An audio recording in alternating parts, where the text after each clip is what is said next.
Chapter in Puntland on W4CY Radio.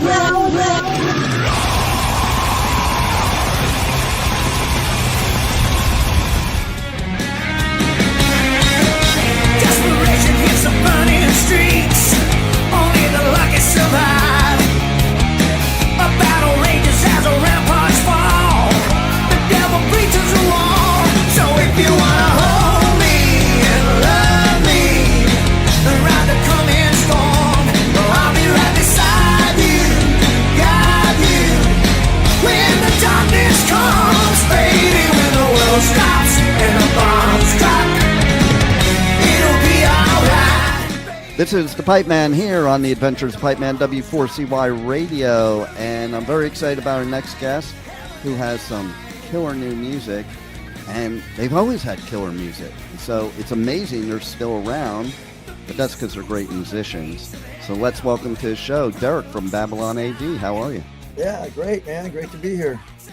I'm glad I didn't screw up your band name, because I've had, like, I don't know, I can't speak for some reason today, and like, last interview I did, I know the band name, it was just like blah, blah, blah, blah, blah. So this time it came out easily. You've been called Babylon before, so I could see that too. Like, that is my worst nightmare. Like, if I really don't know how to pronounce a band name, I will ask them before I start the interview to tell me, okay? Or I'll look it up and hear them in an interview say the band name themselves. Yeah, I've done that before. Or like when I go over and I do festivals all over the US, UK, and Europe, and I always let the band tell me who they are. Because then Good idea. can't screw it up. Because to me, I don't know, I would be insulted if you were doing an interview and you mispronounced my band name. Like, come on, do your research, dude. Okay. Absolutely. But, you know, yeah, I mean, it's pretty cool that here we are, 2025, and you got new music. You know, you've been around most of my life in the rock and metal community, too. So, you know, I always love when bands have been around this long and still can put out new music. Like, I'm in awe of how doing this after all these years, that you can still be creative enough to make new music. Of course, there's plenty to talk about nowadays, but and like your newest title song, I mean, geez, I feel like we're living it. Yeah, I kind of think that's why I wrote that song, When the World Stops, is because I kind of feel the same way. Right. I feel like the world is spinning so fast and we're all going to fall off and it's going to stop. Absolutely. At some point it will, that's for sure. And I think, you know, all of our lives, me and you, we've heard about the apocalypse. Right. Mm-hmm. But what scares me is everything from back in the 80s that we were talking about is all coming true now. All the sci-fi movies from then is coming true now. I'm like, please, no apocalypse while I'm still on this planet. Funny, okay? me and my bass player were talking about that the other day when we were in Denver. We played a show in Denver, and we were sitting in the hotel room. We started talking about it. Like, did you ever notice that everything we seen when we were little kids is like kind of happened now? Right? I mean, think about it, okay? So on Star Trek, when they had the flip phones, those are outdated now. Like, imagine, you didn't think you'd have flip phones. The only thing is missing is a beam me up, Scotty part. When they get that down, then we know it's like, whoa. I know, right? And then, okay, so they would talk on video, and here we are. Like, this was just sci-fi. What we're doing right now was sci-fi in the 80s. Yeah, I know, it's nuts, man. It is. That's why I think it's hilarious that you take bands that wrote music in the 80s and you could substitute places, substitute names, and it could be the same song today. Yeah, which I agree. that kind of blows my mind and is terrible. In other instances, like you would think we would be past all that stuff that we were writing about in the 80s. That's true. So you also have, you know, as of recent years, new members to the band. Do you think that's put some fresh life into the band too? Absolutely. Yeah, absolutely. When we got Dylan, the drummer, he's 24 years old now. We got him when he was 21. So he's been with us for 3 years now. It's really funny because he's 24 now, but he is an encyclopedia of hard rock, of metal, of rock and roll. I love it. It's so weird, man. I mean, you could talk to him about Judas Priest or Aerosmith or AC/DC or ZZ Top. He'll know all the guys' names. He'll know all their hit songs and everything. Wow. You know? So there's a lot of kids in his generation that are just rediscovering rock and roll music, hard rock, it's pretty interesting. And then Craig Pepe, pretty well-known bass player on the Los Angeles area. So when they joined the band, it was just seamless. The first time we auditioned those guys, they came together as a package, and we played 8 Babylon A.D. songs, and they played them perfect, just like we could hit the stage the next day. See, I love that about nowadays, because I was just talking about this before. I go and I do coverage at music festivals all over the US, UK, and Europe, and one thing I'm in awe of is how many generations of people are at these festivals. Like, yeah, I know. In our time, I wouldn't go see a band of 60-year-olds for a metal show. When it crossed your mind, you just said, "Oh, those old farts! I'm not going to go check them out." I know it's strange because I've noticed that as our shows go on and the more shows we play, and I think with the last album, Rome Wasn't Built in a Day, and the little bit of fire we got so far into this album, it's weird, man. Playing on stage and looking out at the crowd, you're like, there's about 30% of the people here that are under 25. Right. And even a couple of years ago, you maybe had 5% of the people. It's like there's some kind of resurgence, man. Oh, totally. And it's like they're cool with being with the old dudes, like yeah, like I said, my drummer's 24. He hangs out with us. He thinks just like we do. I don't know why. I love that. That's amazing. And it just shows how rock, hard rock, and metal, it stood the test of time. People said it was dying, but it stood. Listen, I think metal's bigger now than it ever was, to be honest. Yeah, it's like a dinosaur that just is not going to go extinct, Right? Totally. And even some of these bands, like you mentioned Priest, I mean, to put out new music and for Halford to still have the voice he does. Yeah. Oh my God. Yeah. Nuts. And I just saw Scorpions at Hellfest, Priest too, but Scorpions, man, they kicked ass.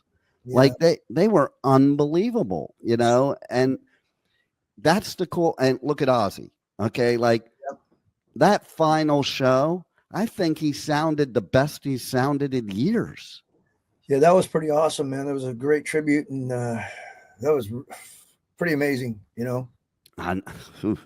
It gave me chills, but I knew what was going to happen after that, because I've said for years, like Sharon kept trying to get him to retire. I'm like, if he retires, he's just going to die because, he loves the stage so much. It keeps him going, yeah. Yeah, so, it was like, it sucked. It was a shock, but it wasn't that much of a shock to me when it happened afterwards, because it was like, that was his last hurrah. Yeah, I've seen an interview with Pierce Morgan, and I guess Pierce Morgan is a good friend of Sharon's and Ozzy's. And he talked to Ozzy when he was in the hospital, I guess maybe 2 weeks before or something. He went in for something minor. And Ozzy just said, "This is it, mate. This is my last show. And after that, that's what he told Pierce. And Pierce went, okay. And then sure enough. Wow. Yeah. What a shame. But man, talk about a mentor to everybody, that you could be who Ozzy was and still last all this time and still be the hero to people that he was. Like the craziness that guy lived. Jeez. Like, wow. I don't think I would have survived everything he went through. And I was in the Sunset Strip in the 80s, and I don't think I could handle a lifetime of that. Well, I think it was probably due to Sharon, right? Sharon's keeping him on the up and up, and him having kids and having some kind of like normalcy. If he wouldn't have had her as his anchor, he probably would have went on the deep end a long time ago with no one to help him, That's a good point, because she was like the evening out. And I've heard stories about like Sharon just like him doing something stupid and she just would beat the shit out of him, you know, like put him right in his place. But yeah, I mean, listen, the other thing is too, and I'm sure you feel the same way or else you wouldn't be doing it anymore. You got to be having fun when you're doing this for a living because you're in the wrong business if you're not having fun. That's the only reason I'm still doing it. And I know everybody in the band too. It's the only reason that we keep doing it. Cause I think it would be like, you know, you're Michael Jordan or, you know, you're retired, but you're 60 years old or you're 55 years old. You can't play as fast as you did maybe, you know, but you're still really good and you're still having fun. So you're not going to quit playing basketball, you know? Exactly. And I'll tell you what, seeing the video, you guys looked like we were still in the 80s and 90s, like just the energy of you guys playing in that video. Yeah. Well, we still have that energy on stage. Everybody always says, how the hell do you guys do that, man? We still kick ass when we hit the stage. It's kind of like we go out like if we're going to go in a fist fight and we're not going to lose. Right. We all look at it like, all right, let's go kick some ass. You know? No doubt. And I think a lot of people don't realize too, when you have this severe passion for what you do, like you do, it's like you go into this zone when you get up on the stage and there's this adrenaline rush that doesn't matter anything else. You're Absolutely. Just living in that moment right then and there. That's true, man. And it's a great hour and 20 minutes sometimes, you know, it's just great, man. You know, it's work getting to the show, doing your sound check, going back to the hotels and things and getting ready for the show.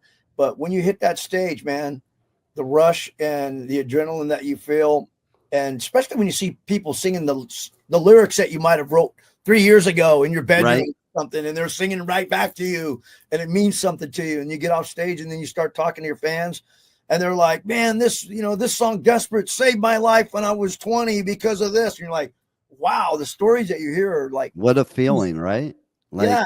But then I think to myself, you know, for me growing up, it'd be like me meeting Robert Plant or someone saying, oh my God, you don't know what this one song did for me. You know, it'd be the same thing, you know?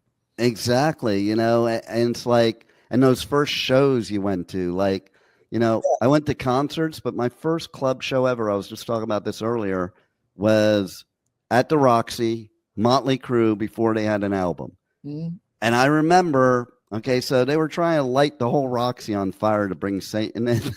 And I was like, man, I'm never going to a real concert ever again. Yeah, that's funny because when Motley Crue released their very first album, they must have been out maybe a week or two. They opened for a band that I was in Keystone, Berkeley, at the Keystone. And it was really weird because I guess Tommy was probably 14 years old, 15 years old then or something. And I was like, who the hell are these guys? How'd they get an album? And then they were telling me all about it. Yeah, man, we put together this album and we were playing pool with them and everything. Never, ever dreamed that they were going to be, didn't even dawn on us that they were going to become a big band. Right. And they were, I got to say, in LA, they were the epitome of the best promoters of their band anywhere. Like, right. That's what I got. Yeah. That they just knew how to promote, man. Oh, there were flyers for them on every telephone pole in Los Angeles, you know, like no matter where you look, there they were. Yeah. When you could do that, and then they passed that ordinance about 91 or 90 or something like that and screwed everything up. Yeah. That's how you found out about bands. Like I found out about bands by seeing those posters and going, oh, that band looks cool. I'm going to their show or I'm buying their album. You know, I miss those days. That's one thing I do miss is like these kids nowadays with Spotify and stuff like that. They have this track mentality. They don't get the whole benefit of it, you know? Personal, like, they don't get the same thing. I know exactly what you're talking about. Yeah. It's like you didn't buy an album. First of all, you bought an album you had no money and you scraped up the money to buy an album and you didn't know what it sounded like because you couldn't hear it. And most of the stuff I listened to wasn't getting played on the radio. Right. And so you would listen to it over and over and over again. Just sit there. It was a whole experience. I would sit there on my balcony with the headphones on, the album, reading all the lyrics. Like my kids will say, how do you know the lyrics to like every single song? And that's why, because I sat there. It was like class.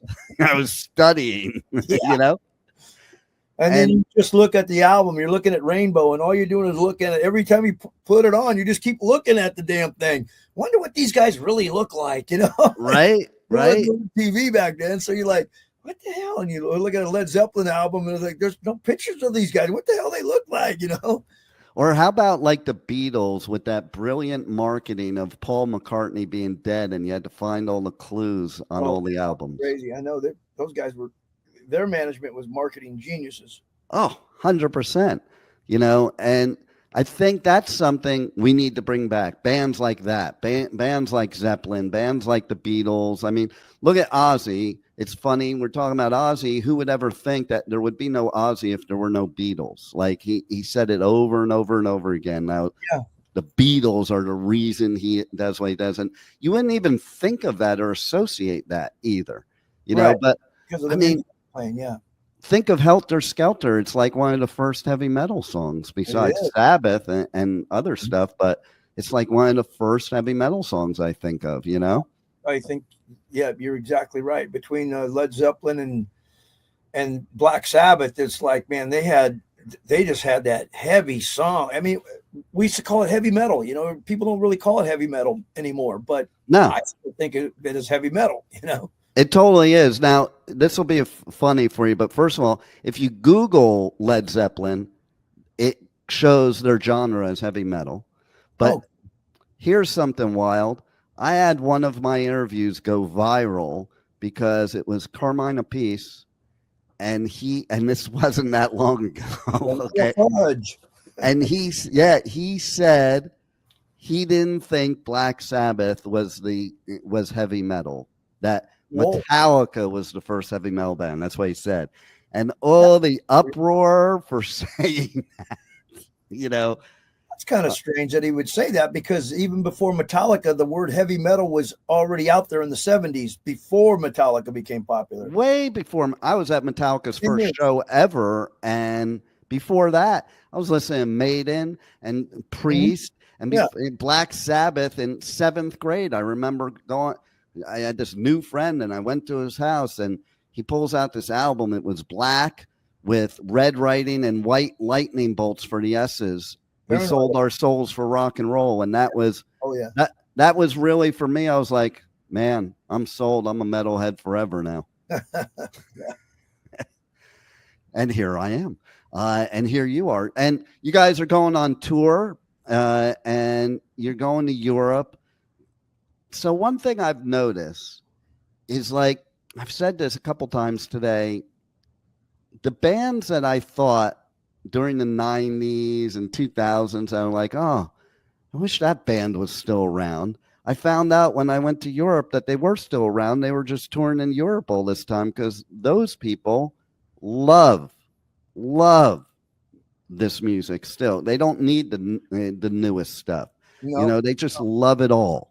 It's kind of weird when you go over there. It's like you jump back into a time warp. Right.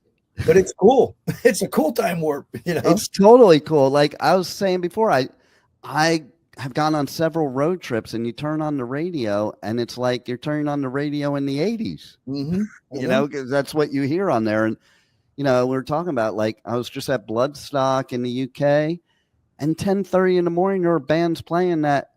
Man, the crowd that they had at 10:30 in the morning for a nobody band, you would think they were the headliner.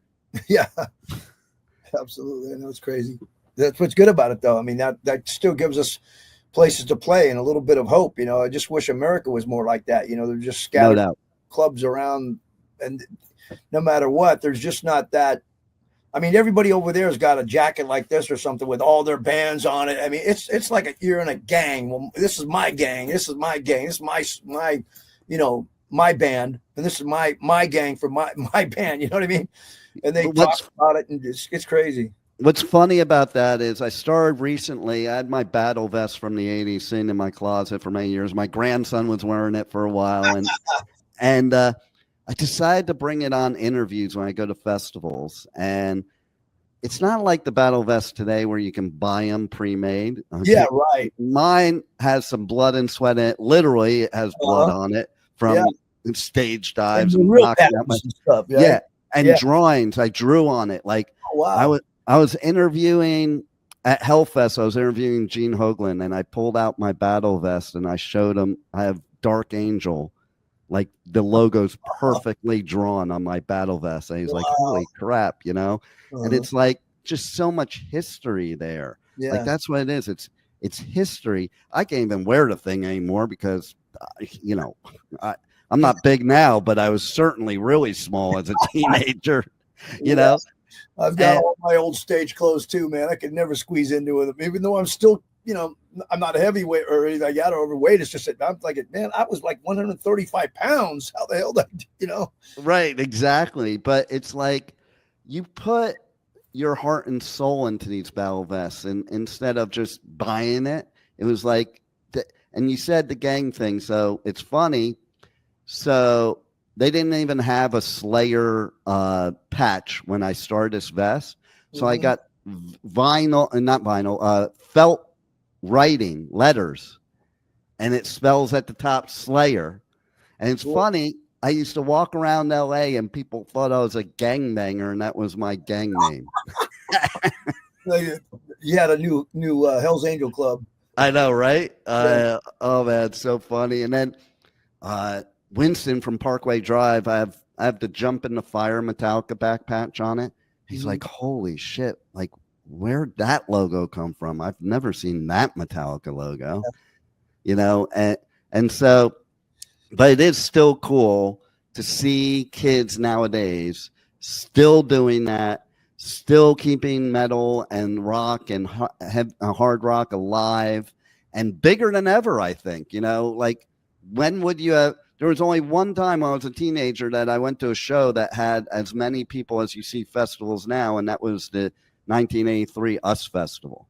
But but other than that, you know, there was a small group of us, you know, that used to go, and it is great to see that bands like you, in some ways, I think, are playing to bigger crowds now than back then. It kind of feels like we just left off, you know. It's just kind of strange. It's just like we never missed a beat, even though there was many years in between when we missed many beats. Right. Yeah, it's I don't know if I'd call it a resurgence or what, but maybe it's people waking up and like they went on some kind of dream vacation with grunge and hair metal for a while, and then they came back. Right. Right. So what else you got going on down the pipe that you want listeners to know about? You got the new album. I mean, we're here with the new album, When the World Stops, and that drops on September 1st, the CD, where right now you can get pre-orders, and they are starting to get out. I just seen a post from a girl saying, I just got my pre-order. So she's probably one of the first persons to get one. Nice. But, yeah. And then we have the digital releases coming out 1 month after that. And then following that 1 month, we have the album coming out. So we're kind of spacing it out just a little bit. I like that. Yeah, I like the way that's handled. handled. We've tried that before, and the record company suggested it. And we said, okay, yeah, that sounds like a pretty cool idea. A little bit different. So we keep out a little bit drip, drip, drip. So this doesn't all come out in one day, and then people start getting about it like 3 months later. You know, this way we'll still have a little bit of something to talk about, you know, after our tour. You know, we're going to be over the UK for a few weeks, and then we're going to play Greece. Nice. So yeah, so it's pretty exciting time for Babylon AD right now, you know. I love hearing that, man. That's because you guys are true musicians, true artists, and that's what we need the resurgence of that I think we're getting. You know, even there's some younger bands now that are bringing back that old school vibe. Yeah, you know? I do see a lot of bands that they look like they could have been right out of 1988. Right? Exactly. Out of Metal Edge magazine, you're like, wow, that's kind of weird. These guys must be 30 years old, you know? Right? Yeah. So it's good because I think those were the times that you had the true musicianship. And I think we might have gotten away from that for a while. I always like to say that some of the metal nowadays is like they use this formula like an algebraic equation to make metal. And Yeah. I like that we have bands that are getting away from that and doing it the old school way, because I just hope this guy doesn't take over, in the next couple years or whatever, because what happened to us, it's happened to a few other bands I found out too. But last week, all of a sudden, a couple fans contacted us and said, "Hey man, I see you guys got a new single out. Is this new single off your new album?" And we're like, "What the hell are they talking about?" I thought they were talking about When the World Stops as a single, right? So I pressed the button, and sure enough, there's a song called "Fuel the Fire" by Babylon A.D. and the Vinnie Vincent Invasion. And it wasn't West, or it was not Vinnie Vincent. It was all AI made up by someone. Oh yeah. We found who the guy was. We researched him and found out who it was. We told him, "You better take that down unless you're going to get a lawsuit up your ass." And we cleared that up, and now it's gone. But still, I mean, I can imagine.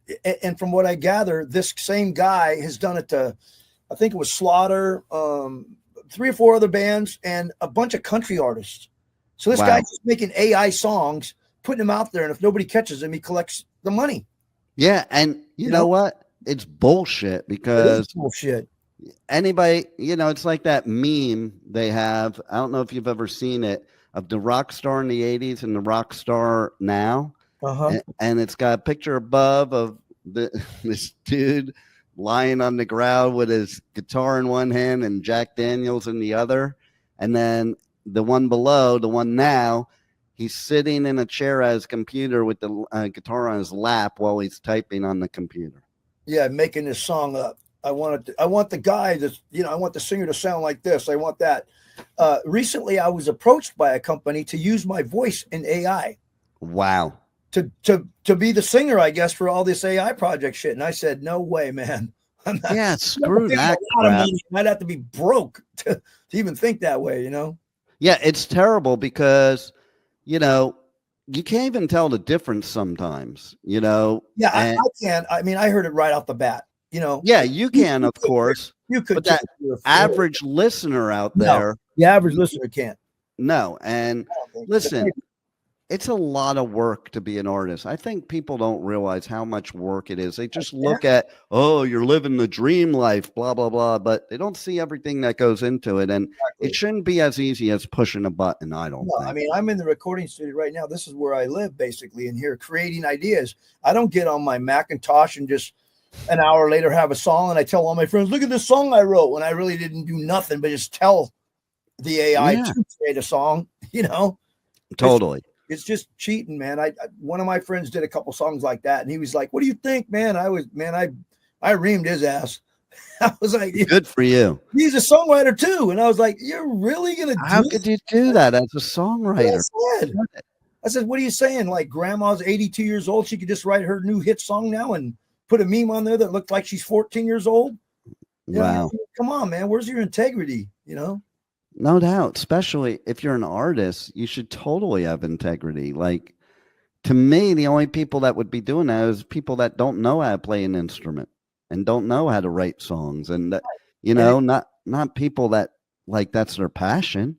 Yeah, exactly. And if they're gonna do it, let everybody know, hey, AI wrote this, and this is not, whatever, I own it maybe, but this is just my idea that I put into a computer. Somehow, they should have some kind of clause when you listen to the song. If this is AI generated or whatever.